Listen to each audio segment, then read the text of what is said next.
Assalamualaikum warahmatullahi taala wabarakatuh. Kembali lagi di channel Pixie Cerita Horor. Kali ini ada sebuah kisah yang akan saya bawakan.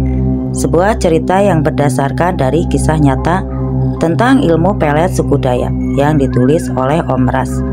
Dan untuk seperti apa kisah lengkapnya, mari kita masuk ke ceritanya. Irama musik dangdut yang riang mengiringi lagu yang dinyanyikan oleh salah satu artis lokal tersebut. Para tamu undangan yang sedang makan sesekali melihat ke arah panggung, menyaksikan kelincahan goyang artis cantik itu. "Sekarang mari kita panggilkan Dewi," ujar artis cantik yang lincah tadi di akhir penampilannya. Seorang wanita yang tak kalah cantik dengan penampilannya yang nyentrik naik ke atas panggung. Wanita berambut kori dengan mata bulat besar, bak boneka Barbie itu memiliki senyum yang sangat menawan. Bajunya yang pendek memperlihatkan lengan dan kaki putihnya yang semakin menonjol, karena baju yang ia kenakan berwarna merah terang. "Terima kasih Linda, lagu Selamat Malam saya persembahkan untuk kedua mempelai yang sedang berbahagia dan juga untuk para tamu yang hadir," ucap Dewi sembari memperlihatkan senyuman yang mampu menghipnotis semua tamu yang hadir untuk terus menatap ke arahnya. Alunan musik lembut mengiringi lagu dangdut yang dinyanyikan oleh Dewi. Suaranya yang merdu membuat para tamu undangan seketika bersorak. Ketika lagu selesai dinyanyikan, lagi-lagi teriak bapak-bapak yang sedang mengumpulkan piring kotor sembari mengacungkan piring-piring yang ia bawa. Tawanya Dewi menanggapi bapak-bapak itu terdengar sweet-sweetan dari yang lain. "Baiklah Pak, saya akan mempersembahkan sebuah lagu lagi yang berjudul Secawan Madu." Sentak sorai-sorai tamu kembali riuh terdengar, sementara di pelaminan pengantin, perempuan itu terlihat sinis menatap panggung di mana Dewi berada. Jelas terlihat wajah ketidaksukaannya terhadap Dewi. Entah karena apa. "Dewi, Wi, tunggu sebentar Wi," ujar seorang laki-laki yang merupakan mempelai di hajatan tersebut. "Apa sih?"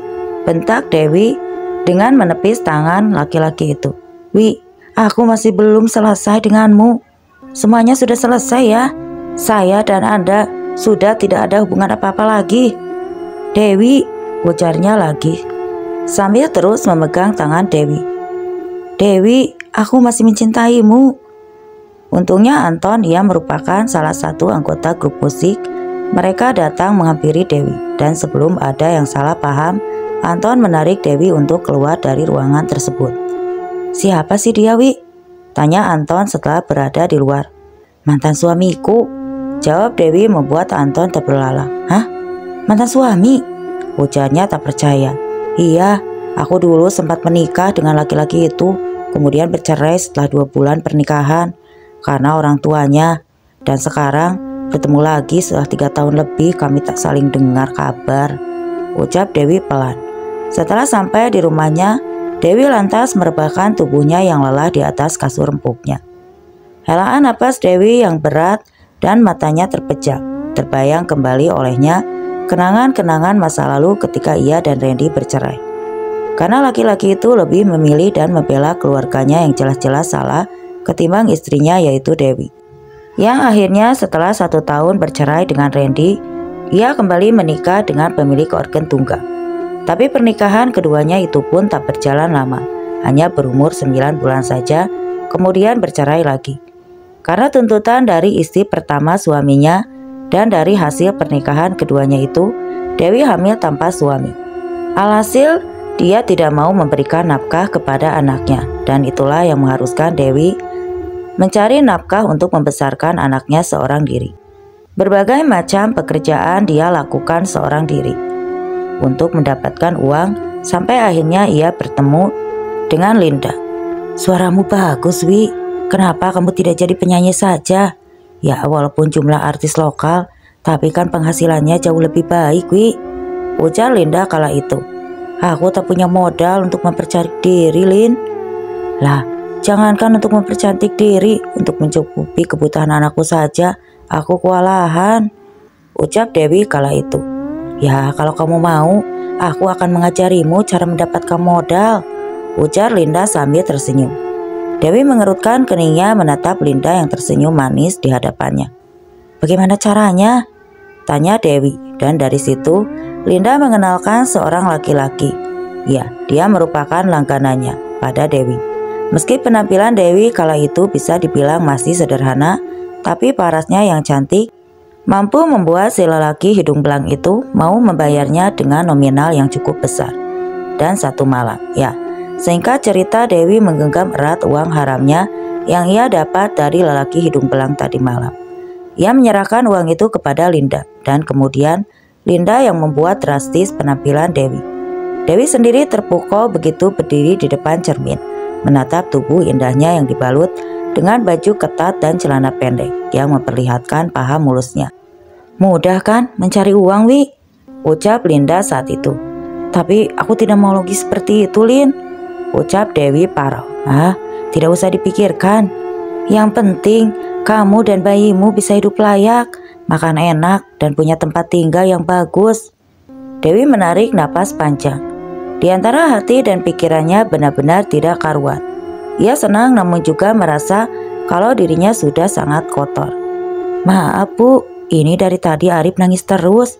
Sudah saya kasih susu, tapi dia tidak mau berhenti nangis. Mungkin dia sedang rindu pada ibu. Ujar Unik, pengasuh anaknya Dewi yang selalu setia menjaga Arif saat Dewi sedang bekerja. Dewi membiarkan lamunannya. Dewi dengan penuh kasih sayang, ia menggendong anaknya tersebut. Rindu mama ya? Maaf ya, mama sayang. Mama kerja, terus hampir tidak ada waktu untuk bermain sama Arif, ucap Dewi. Tangis bayi itu perlahan-lahan mereda ketika sudah berada di pelukan sang ibu. Saat Dewi tengah asik bermain dengan anaknya, Linda datang dan langsung meletakkan tasnya di atas meja rias. Lagi main sama Arif ya? Pantesan saja aku ketuk-ketuk pintu dari luar, kamu tidak mendengar, kata Linda sambil tersenyum. Kamu mau tidak, Wi? Gabung di grup musik kita, akan kedatangan 2 orang penyanyi baru lagi, ujar Linda. Hah? Benarkah? Aku belum tahu kabar itu. Iya, katanya datang dari kota. Jujur aku takut, Wi, kalau kemunculan mereka akan menenggelamkan nama kita, Wi. Maksudnya? Oh iya, aku takut kalau mereka datang dan akan menjadi idola baru yang laku lebih dari kita, Wi. Masa seperti itu saja kamu tidak paham? Persaingan, apalagi sekarang usia kita sudah tidak lagi muda dan penampilan kita jelas tidak akan selamanya bisa bersaing dengan anak-anak muda, Wi. Lalu sekarang kamu mau bagaimana, Lin? Tanya Dewi. Aku ingin pasang susuk, Wi, atau semacamnya. Yang penting bisa membuat orang-orang selalu ingin melihat kita dan kita disenangi semua orang, ujar Linda kepada Dewi. Dewi mengerutkan alisnya. Ia meletakkan tubuh bayi Arif ke atas kasur lalu duduk di samping menatap Linda. Kamu serius? Memangnya ada ya yang seperti itu? Tanya Dewi polos. Bisa, tentu ada, Wi. Aku tahu tempatnya dukun yang bagus di pedalaman. Oh ya? Lalu kenapa kau tak pergi, Lin? Karena aku ingin mengajak kamu, Wi, jawab Linda singkat. Tapi Lin, setelah dibujuk oleh Linda, akhirnya Dewi pun mau ikut bersama sahabatnya tersebut. Pada hari yang sudah ditentukan, Linda dan Dewi lantas berangkat menuju ke desa yang disebutkan oleh Linda. Perjalanan yang cukup panjang mereka lewati dengan menaiki mesin motor sejenis Bron, namun bentuknya masih panjang. Di dalam bagasi motor itu, Dewi duduk bersebelahan dengan seorang pemuda yang menggunakan jaket hitam dan celana jeans pendek. Wajahnya cukup tampan dan sangat ramah sekali. Hal itu terbukti ketika Linda dan Dewi keluar dari dalam mesin tersebut. Dia pun membantu Dewi dan juga Linda membantu memegangi tangan Dewi dan membawakan tas yang dibawa oleh Dewi dan Linda sampai ke atas pelabuhan. Terima kasih adik, ucap Dewi seraya memberikan uang 100 ribuan pada si pemuda tampan. Tidak usah, aku ikhlas kok. Nolong, perkenalkan namaku Satria. Dewi. Saat Dewi dan Linda naik ojek, Satria masih menatap mereka sampai menghilang di tikungan. Singkatnya, setelah setengah jam naik ojek dengan ditemani debu-debu jalanan yang bertebaran, akhirnya mereka sampai juga di sebuah rumah yang hanya berukuran 6x7 saja. Halamannya luas dan banyak sekali pohon kenanga di sekitarannya. Rumah tersebut, Dewi menginjakkan kakinya di pelantaran rumah itu. Dewi merasakan hawa aneh yang janggal. "Maaf, mau cari siapa ya?" "Susu." "Kenapa?" tanya Kaya Anom tanpa menoleh. "Karena saya bekerja sebagai penyanyi dan di grup musik saya akan kedatangan 2 penyanyi baru yang jauh lebih muda ketimbang saya, dan saya tidak mau posisi saya digantikan oleh mereka, Ki," ucap Linda sambil tersenyum. "Di usiaku yang sudah tidak lagi muda ini, aku sudah berhenti memasakkan susuk karena aku tidak ingin jika kelak aku mati, mereka akan susah melepaskan susuk itu, karena susuk yang kupasang hanya akan luntur atau hilang jika aku yang membuangnya," ujar Kaya Anom. "Tapi aku punya sesuatu yang jauh lebih bagus dari susuk, dan khasiat benda ini tidak jauh berbeda dari susuk yang kau mau," lanjutnya. "Apa itu, Ki?" "Minyak. Minyak ini tidak kalah bagus dari susuk." "Apa nama dari setiap minyak itu, Ki?" tanya Dewi. Kaya Anom pun tertawa lalu mulai mengambil satu persatu minyak tersebut. "Ini namanya saluang untuk pemikat, tapi kau tidak menyarankan ini untukmu karena minyak ini hanya berlaku jika ada orang yang menghinamu. Dan jika kau oleskan pada orang itu, maka dia akan tergila-gila padamu. Bahkan nanti jika sampai kau benar-benar menghilang darinya. Kalau yang ini minyak kondang.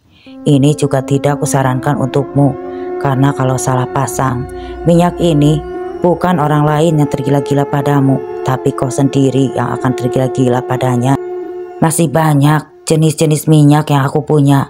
Kalau disebutkan satu persatu, kalian akan mengantuk mendengarnya.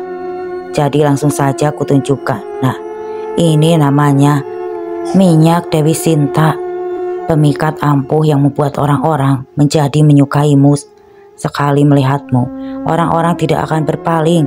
Orang-orang akan melakukan apapun agar terus bisa melihatmu, meskipun harus mengeluarkan uang banyak. Cocok untukmu," ujar Kaya Anom. Linda hanya tersenyum, entah apa yang dipikirkannya saat itu.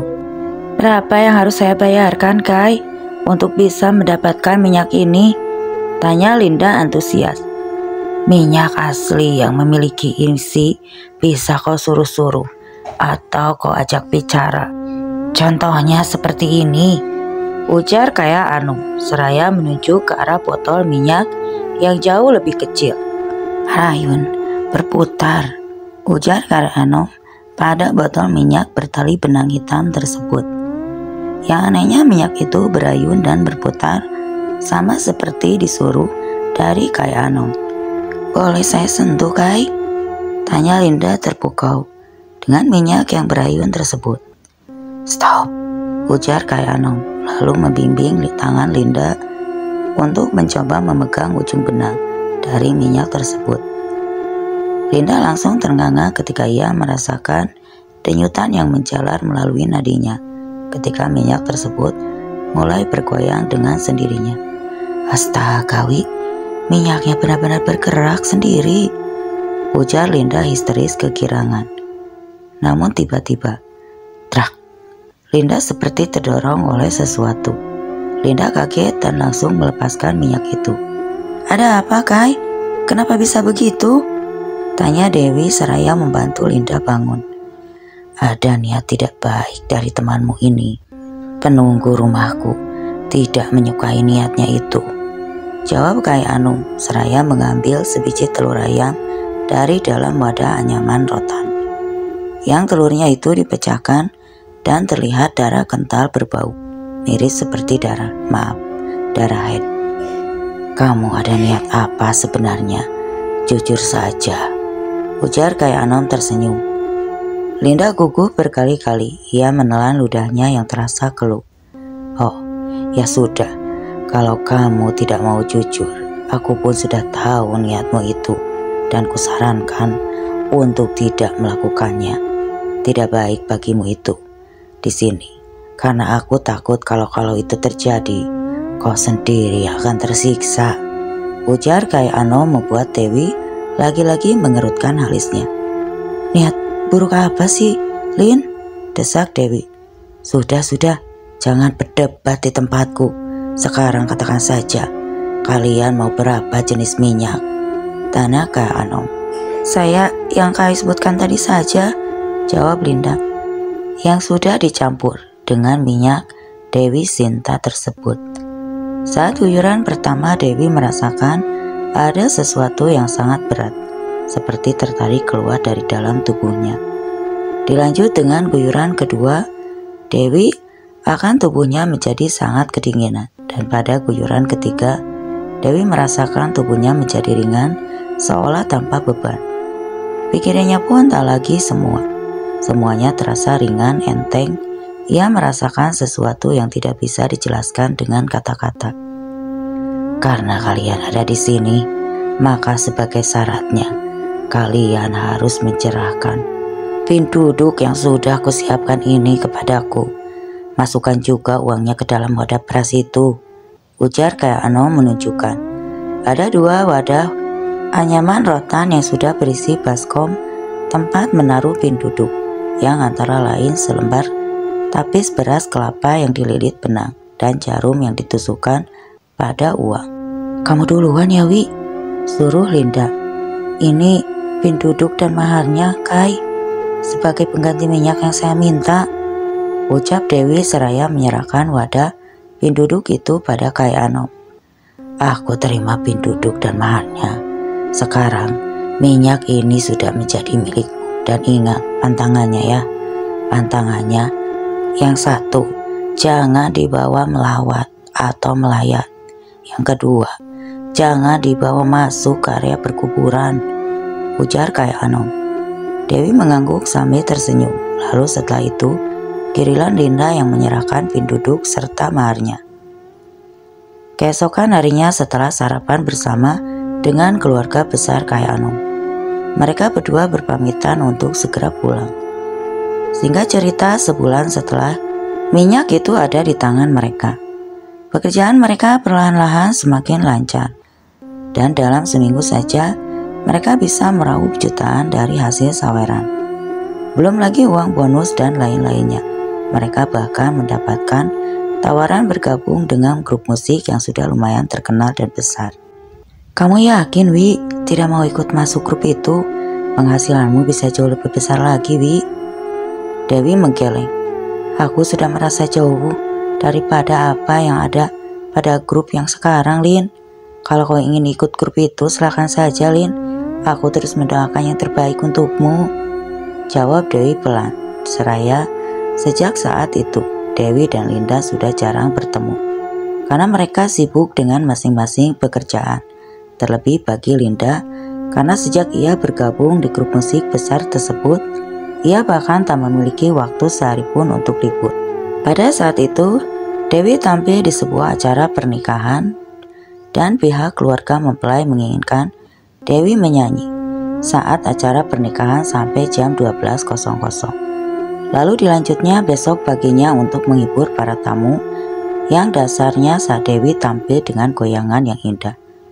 Seorang pemuda tampak pangling menatapnya dari tatapan mata yang tak teralihkan. Bisa disimpulkan kalau pemuda itu menyukai Dewi. Beberapa lelaki berpenampilan acak-acakan dengan tangan yang memegang uang kertas terlihat menaiki tangga panggung kayu tersebut. Lalu mereka mulai menari-nari mengiringi musik dangdut yang ceria. Teriak mereka membuat kebisingan. Dewi tampaknya mulai risih ketika salah seorang dari laki-laki itu mulai mencolek-colek dagunya. Dimohon kepada kalian semua ya untuk turun dari panggung, ujar Dewi. Namun laki-laki itu tidak menggubris permintaan Dewi. Malah sekarang mereka semakin kurang ajar dengan merebut mikrofon di tangan Dewi. Lalu berkata, "Laju saja, ngomongnya sok." Wajah Dewi memerah mendengar hinaan yang keluar dari mulut laki-laki itu. Refleks tangannya menampar wajah si lelaki tersebut. Seluruh penonton yang melihat hal itu lantas berteriak dan mencaci maki lelaki tadi. Bahkan ada beberapa orang yang melempari mereka dengan gelas air mineral. Lagi-lagi itu yang tidak diterima.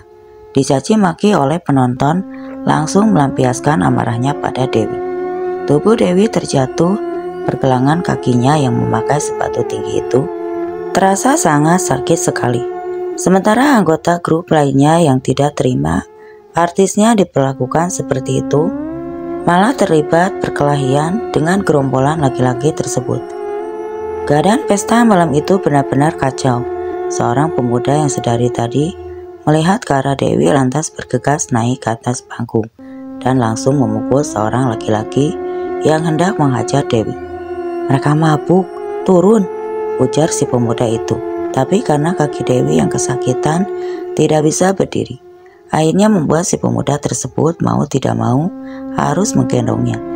Sebuah botol bekas minuman keras mendarat di kepala si pemuda. Darah mengalir hingga ke wajahnya. Setelah meletakkan Dewi di tempat aman, pemuda itu kembali naik ke atas panggung dan mengajar orang yang tadi memberikan kepalanya dengan botol minuman bekas. Wajah si pemuda berdarah-darah. Untungnya suara tembakan peringatan dari aparat kepolisian mampu menghentikan perkelahian. "Hentikan perkelahian ini, semuanya angkat tangan." Tanda menyerah laki-laki yang mabuk tersebut pun akhirnya dibawa oleh polisi. Namun acara tak dilanjut karena anggota grup musik mengalami luka-luka akibat perkelahian. Si pemuda yang menolong Dewi tadi berjalan menjauh ketika ia melihat Dewi yang diobati oleh beberapa ibu-ibu. Keesokan harinya Dewi dan yang lainnya dan anggota grup musik menunggu tasian air untuk pulang karena luka-luka yang mereka derita mengharuskan mereka untuk naik mesin motor daripada menaiki mobil yang desak-desakan dengan keadaan jalan yang rusak parah dan pasti akan menambah rasa sakit luka-luka mereka. "Kak," panggil seseorang pada Dewi, dan Sadewo menoleh ke arah suara itu. Rupanya itu adalah si pemuda yang menolongnya. Kamu, terima kasih ya sudah menolongku tadi malam," ucap Dewi sambil tersenyum. "Sama-sama Kak, tapi apa kakak ingat kalau kita pernah bertemu sebelumnya?" ucap si pemuda. Dewi mengerutkan alisnya lalu menggeleng. "Aku yang waktu membantu kakak dan teman kakak di waktu di mesin motor itu," ujar si pemuda masih berusaha mengingatkan Dewi akan dirinya. Dewi terdiam beberapa saat mencoba mengingat-ingat siapa pemuda yang berdiri di hadapannya itu. "Oh iya, aku ingat sekarang. Kamu yang waktu itu membantuku mengangkat barang-barangku, dan kalau tidak salah namamu Satria ya?" "Iya Kak," potong si pemuda cepat. "Sudah 2 kali kau menolongku, tapi aku belum bisa membalas kebaikanmu. Oh iya, ambil saja, anggap sebagai ucapan terima kasih kepadamu." Karena Dewi seraya memberikan beberapa lembar uang 50 ribuan kepada pemuda itu. "Tidak usah Kak, jangan. Aku cuma minta nomor telepon kakak. Itu pun kalau kakak tidak keberatan." Dewi tersenyum lalu mengangguk. "Tentu saja boleh, ini," jawab Dewi seraya memberikan nomor teleponnya. Satria terlihat senang, namun Anton yang melihat mereka tampak merenggut. "Wi," panggilan Anton dingin. "Oh ya, dah, aku pulang ya," ujar Dewi seraya melambaikan tangannya. "Ngapain sih Wi, ngeladenin anak-anak baru gede begitu? Buang-buang waktu saja," sungut Anton. Dewi tidak menanggapi perkataan Anton. Matanya menatap ada burung-burung kecil yang berterbangan di atas air. Sesampainya di rumah, Satria terus saja mengirimkan pesan-pesan untuk Dewi yang lama-kelamaan malah berisi kata-kata cinta. Dan hampir setiap saat Satria menanyakan kabar Dewi, mengingatkan Dewi untuk makan dan lain-lain. Namun entah kenapa bukannya Dewi malah senang diperlakukan seperti itu oleh Satria. Saat berkirim pesan dengan Satria, Dewi akan lupa segalanya. Bahkan ia seperti orang gila yang tersenyum-senyum menatap layar handphonenya.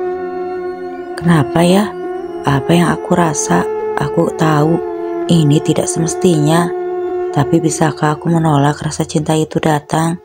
Tidak karena rasa cinta itu datang tiba-tiba menyerang perasaanku, bahkan di saat yang tidak terduga," ucap Satria seraya menatap pada Dewi.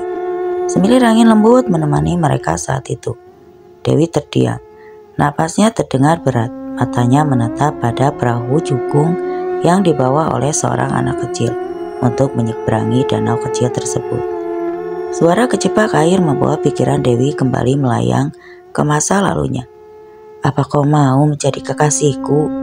tanya Satria pelan dengan perasaan was-was dan takut akan ditolak oleh wanita cantik tersebut. Dewi menarik napas panjang, lalu ia letakkan tangannya di atas kursi kayu tersebut, bermaksud untuk beranjak dari duduknya. "Jawab aku," ucap Satria bergetar. "Kau masih terlalu muda untuk mengenal cinta, dan sepertinya belum waktunya.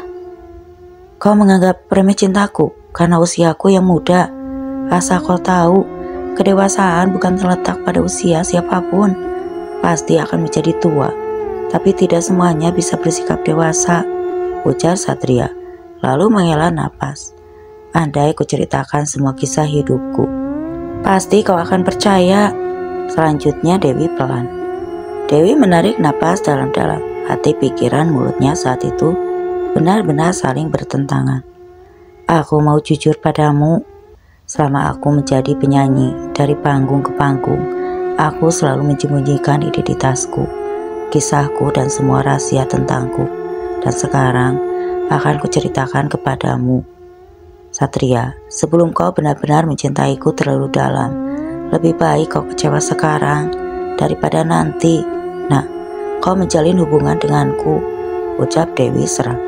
Satria menatap Dewi dalam diam, menantikan kejujuran yang akan diungkapkan. "Aku sudah pernah menikah, dan dari hasil pernikahan keduaku, aku mempunyai anak yang sekarang usianya kurang lebih 1 tahun, masih bayi sekali," ucap Dewi. Satria mengalihkan pandangannya. Napas pemuda itu terdengar tidak beraturan. "Lalu kau sekarang masih dengan suamimu?" tanya Satria. "Aku sudah bercerai sejak usia kandunganku masih sangat muda." Mendengar jawaban dari Dewi, Satria lantas menghela napas lega. "Syukurlah kalau begitu," kata Satria. "Maksudmu?" "Aku mau, dan aku akan menerima kamu, juga anakmu, anak kita," jawab Satria membuat Dewi terharu. Dewi meneteskan air mata bahagia, tapi di sisi lain ia bertanya-tanya, apa mungkin bisa ia percaya pada cinta yang diberikan oleh pemuda itu. "Orang tuamu bagaimana?" tanya Dewi. "Aku tidak punya orang tuaku sudah lama meninggal, dan aku hidup bersama nenekku. Tapi nenekku juga sudah meninggal hingga tidak ada waktu kita satu mesin motor waktu itu. Pada saat itu aku mau pulang kampung karena ada kabar kalau nenekku sudah meninggal." "Lalu kau sekarang tinggal dengan siapa?" tanya Dewi. "Aku punya rumah kecil yang aku beli dengan hasil kerja jeripayahku. Aku kerja serabutan sepulang sekolah, dan sekarang aku sudah punya penghasilan tetap setiap minggunya, walau tidak banyak," jawab Satria yang membuat Dewi semakin kagum pada pemuda tampan tersebut. Sepulangnya mereka dari jalan-jalan, Satria meminta Dewi untuk mengajaknya mampir di rumah wanita itu. Bayi kecil yang terlihat begitu senang saat bermain dengan Satria. Suara tawa anaknya yang lucu membuat Dewi ikut tertawa. Semenjak hari itu, Dewi dan Satria mulai menjalin hubungan. Hingga setahun kemudian, masalah mulai datang dari mantan suami Dewi yang ingin mengambil hak asuh anak dari Dewi. "Tidak bisa begitu, Pak. Sekarang, saat Arif sudah tumbuh besar, Bapak dengan seenaknya mau mengambil Arif dari saya.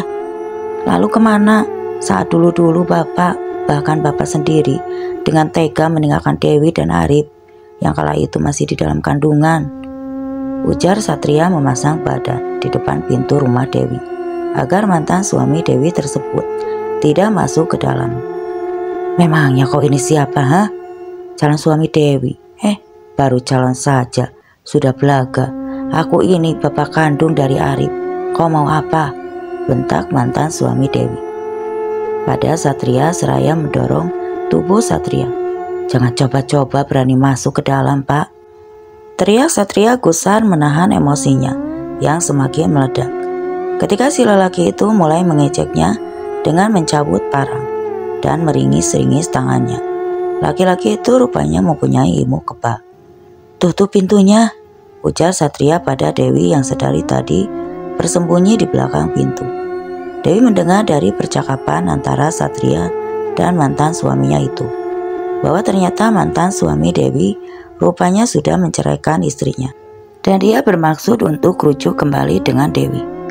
Arif tidak berhenti menangis, membuat Dewi ikut menangis, bingung, khawatir, dan takut kalau terjadi apa-apa pada Satria. Teriakan beberapa warga yang bermaksud melerai semakin menambah kegaduhan suasana saat itu. Tapi tak ada satupun warga yang berani mendekat. Karena salah satu dari orang yang berkelahi itu membawa senjata tajam. Dari celah jendela Dewi melihat Satria yang sudah babak belur, penuh darah sedang berusaha bangkit. Dan di saat bersamaan, Satria berhasil merebut parang yang dipegang oleh mantan suami Dewi. Dengan tenaga yang tersisa, Satria menancap parang tersebut ke tanah sebanyak 3 kali. Dan cak parang itu menghujam bagian perut laki-laki tersebut, hingga membuatnya terkapar. Darah merembas membasahi tanah kuning tersebut. Warga yang menyaksikan terdengar berteriak histeris. Tak ada yang berani mendekati keduanya selain polisi. Mantan suami Dewi meninggal di tempat, sementara Satria meninggal setelah 3 jam berada di rumah sakit. Dewi terpukul, sedih, tapi ia tetap harus hidup untuk anaknya, untuk Arif. Begitulah permintaan Satria yang terakhir padanya, dan semenjak saat itu, aku bertekad untuk merubah diriku menjadi lebih baik lagi. Aku tinggalkan semua pekerjaan haramku, dan aku mulai kehidupan yang baru. Di sebuah desa yang jauh dari hiruk-pikuk perkotaan. Hidupku di desa ini lebih aman dan nyaman. Meski terkadang ingatan tentang masa lalu masih terlintas jelas di benakku. Dan sekarang, aku pun sudah memiliki toko baju yang lumayan laris di desa tersebut. Dan terakhir kali, aku bertemu dengan Kai Anom beberapa tahun yang lalu untuk meminta penglaris kepada beliau. Dan sekarang ku dengar bahwa beliau sudah meninggal dunia. Ucap Dewi mengakhiri ceritanya. Dan demikianlah pengalaman dari Dewi. Namanya disamarkan, ya. Kisah ini selesai. Dan terima kasih untuk teman-teman yang sudah mau hadir di channel ini. Dan semoga saja cerita ini dapat menghibur. Wassalam.